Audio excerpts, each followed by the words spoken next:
ಚೆನ್ನೈನ ಎಂಎ ಚಿದಂಬರಂ ಕ್ರೀಡಾಂಗಣದಲ್ಲಿ ನಡೆದ IPL 2025 ಟೂರ್ನಿಯ 25ನೇ ಪಂದ್ಯದಲ್ಲಿ ಚೆನ್ನೈ ಸೂಪರ್ ಕಿಂಗ್ಸ್ ತಂಡವನ್ನು KKR 8 ವಿಕೆಟ್ಗಳಿಂದ ಮಣಿಸಿದೆ. ಈ ಮೂಲಕ ಸೋಲಿನ ಸುಳಿಯಿಂದ ಹೊರಬರದೆ ತವರಿನಲ್ಲಿ ಮತ್ತೊಮ್ಮೆ ಮುಖಭಂಗ ಅನುಭವಿಸಿದೆ CSK. ಟಾಸ್ ಗೆದ್ದು ಮೊದಲು ಬ್ಯಾಟಿಂಗ್ ಮಾಡಿದ ಚೆನ್ನೈ ಸೂಪರ್ ಕಿಂಗ್ಸ್ KKR ಬೌಲರ್ಗಳ ಮಾರಕ ಬೌಲಿಂಗ್ನಿಂದ ನಿಗದಿತ 20 ಓವರ್ಗಳಲ್ಲಿ 9 ವಿಕೆಟ್ ನಷ್ಟಕ್ಕೆ ಅತಿ ಕಡಿಮೆ ಅಂದರೆ 103 ರನ್ ಗಳಿಸಲಷ್ಟೇ ಶಕ್ಯವಾಯಿತು.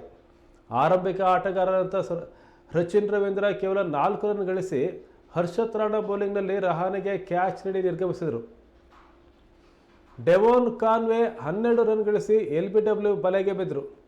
ಬಳಿಕ ಜೊತೆಯಾದ ರಾಹುಲ್ ತ್ರಿಪಾಠಿ 16, ವಿಜಯ್ ಶಂಕರ್ 29, ಶಿವಮ್ ದುಬೆ 31 ರನ್ ಗಳಿಸಿದ್ದು ಹೊರತುಪಡಿಸಿದರೆ ಉಳಿದ ಯಾವುದೇ ಆಟಗಾರರು 5ಕ್ಕಿಂತ ಹೆಚ್ಚು ರನ್ ಗಳಿಸುವಲ್ಲಿ ವಿಫಲರಾದರು.